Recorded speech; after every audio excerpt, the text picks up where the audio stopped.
আসসালামু আলাইকুম। তো এই ফটোগুলা কিন্তু এখন ইনস্টাগ্রাম এবং ফেসবুকে খুবই ট্রেন্ডিংয়ে আছে। তো আজকের এই ভিডিওতে আমি আপনাদেরকে দেখাবো কিভাবে আপনারা খুব সহজেই এই ফটোগুলা মেক করতে পারেন। তার জন্য আমাদেরকে পিক্সার ট্যাবের প্রয়োজন পড়বে, যেটি আপনারা প্লে স্টোরে পেয়ে যাবেন।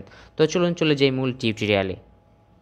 তো প্রথমেই আমাদেরকে পিক্সআর্ট অ্যাপটি ওপেন করতে হবে, দেন এখান থেকে প্লাস আইকনের উপর ক্লিক করতে হবে। তারপরে এখান থেকে আমাদের সামনে ঠিক এরকম একটা ইন্টারফেস চলে আসবে। দেন এইবার এখান থেকে আমরা সিএল অপশনে ক্লিক করব এবং এইখান থেকে আমরা ব্যাকগ্রাউন্ড একটা সিলেক্ট করব। তো আমি দুটো ব্যাকগ্রাউন্ডের লিঙ্ক ভিডিও ডিসক্রিপশন বক্সে দিয়ে দেবো, আপনারা ব্যাকগ্রাউন্ডগুলো ডেসক্রিপশন বক্স থেকে ডাউনলোড করে নেবেন। তো আমরা এখান থেকে এই ব্যাকগ্রাউন্ডটাকে সিলেক্ট করলাম। তারপর আমাদের সামনে ঠিক এইরকম একটি ইন্টারফেস চলে আসবে। দেন এইবার এইখান থেকে আমরা চলে আসবো অ্যাড ফটো নামে একটি অপশনে এবং এইখানে আসার পরে আমাদের ব্যাকগ্রাউন্ড রিমুভ করে একটি ফটোর প্রয়োজন পড়বে। তো আপনারা রিমুভ বিজি অথবা যে কোনো একটি ওয়েবসাইট থেকে খুব ইজিলি কিন্তু যে কোনো ফটোর ব্যাকগ্রাউন্ড রিমুভ করতে পারবেন। তো এখান থেকে আমরা এই ফটোটাকে সিলেক্ট করে দিলাম, দেন এখান থেকে অ্যাড অপশনে ক্লিক করে দেবো। দেন এবার এইখান থেকে আমরা ফটোটা আমাদের ব্যাকগ্রাউন্ডের সাথে অ্যাডজাস্ট করে বসিয়ে নেব। দেন এবার লেয়ার অপশনে ক্লিক করবো এবং এখান থেকে আমরা ফটোটাকে লক করে দেবো। তারপরে এখান থেকে যে কোনো একটা ব্ল্যাঙ্ক অপশনের জায়গায় টাচ করব। দেন এবার নিচের দিকে আমরা একটি স্টিকার অপশন পেয়ে যাবো, স্টিকার অপশন চলে আসবো। দেন এখান থেকে সার্চ বার পেয়ে যাবো, সার্চ বারে চলে আসবো এবং এইখানে আমরা লিখে সার্চ করবো হোয়াইট লাইট। তো হোয়াইট লাইট লিখে সার্চ করলে আমাদের সামনে ঠিক এরকম একটি ইন্টারফেস চলে আসবে এবং এখান থেকে আমরা বেশ কিছু লাইট এফেক্ট পেয়ে যাবো। তো এইখান থেকে আমরা এটাকে সিলেক্ট করে দেবো। দেন এটাকে আমরা ফুল স্ক্রিন করে দেবো।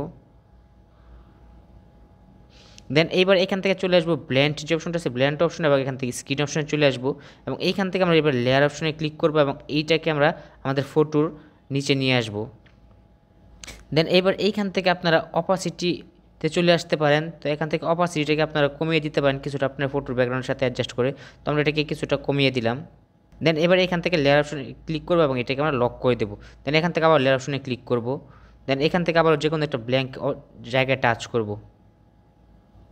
তারপরে এখান থেকে আবার চলে আসবো স্টিকার অপশনে এবং এইখানে আসার পরে এবার আমরা সার্চ করব ব্ল্যাক শেডো লিখে। তো ব্ল্যাক শেডো লিখে সার্চ করে আমাদের সামনে বেশ কিছু শেডো চলে আসবে। তো এখান থেকে আমরা এই শেডোটাকে সিলেক্ট করে দেব। দেন এবার এটা আমরা ফটোর নিচের দিকে নিয়ে অ্যাডজাস্ট করে বসিয়ে দেব। দেন এবার এখান থেকে লেয়ার অপশনে ক্লিক করবো এবং এটাকে আমরা লক করে দেবো। এইবার এখানে আমাদেরকে একটা পিএনজি অ্যাড করতে হবে। তো পিএনজিটার অ্যাড করার জন্য এখান থেকে আমরা অ্যাড ফটো অপশনে ক্লিক করব এবং এইখান থেকে আমরা এই পিএনজিটাকে অ্যাড করে নেব।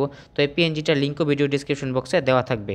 দেন এইখান থেকে এবার এটাকে একটু বড় করে আপনি এই চালিয়ে এখানে বসিয়ে দিতে পারেন।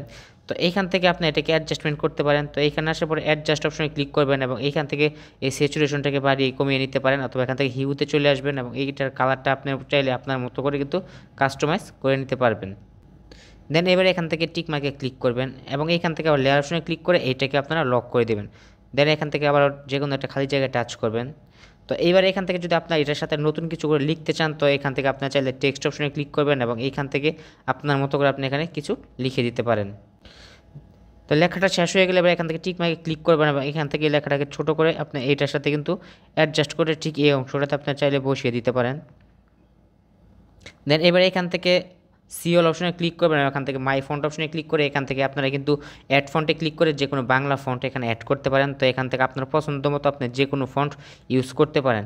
তো এইখান থেকে আমরা একটা ফন্ট ইউজ করতে এখান থেকে আমরা এই ফন্টটাকে সিলেক্ট করব। দেন এইখান থেকে আমরা এটাকে একটু বড় করে এখানে বসিয়ে দেব। দেন এখান থেকে কালার অপশনে চলে আসবো এবং এখান থেকে আমরা যে কোনো একটা কালার চাইলে এখানে অ্যাড করে দিতে পারি। তো এখান থেকে আপনার পছন্দ মতো আপনি যে কোনো কালার দিয়ে দিতে পারেন। তারপরে এখান থেকে টিক মার্কে ক্লিক করবেন। দেন এবার চলে আসবেন এফেক্টিভ অপশনে এবং এইখান থেকে সিম্পলে চলে আসবেন এবং এইখান থেকে বেশ কিছু কালার প্রিসেট পেয়ে যাবেন। তো এইখান থেকে আপনার ফটোর সাথে অ্যাডজাস্ট হয় এরকম একটা কালার এখান থেকে আপনি সিলেক্ট করে দিবেন। দেন এখান থেকে আমরা এই কালারটা সিলেক্ট করলাম। দেন এখান থেকে থ্রি লাইন অপশনে ক্লিক করে এটাকে আমরা আরেকটু অ্যাডজাস্টমেন্ট করে নেব। দেন এবার এখান থেকে টিক মার্কে ক্লিক করবেন। বেশ আমাদের ফটোটি সম্পূর্ণ রেডি। এবার এখান থেকে জাস্ট ডাউনলোড আইকনে ক্লিক করব এবং এটা আমরা আমার গ্যালারিতে সেভ করে নেব এবং এখন চাইলে কিন্তু আমরা ইনস্টাগ্রাম অথবা ফেসবুকে এই ফটোটা পোস্ট করতে পারবো।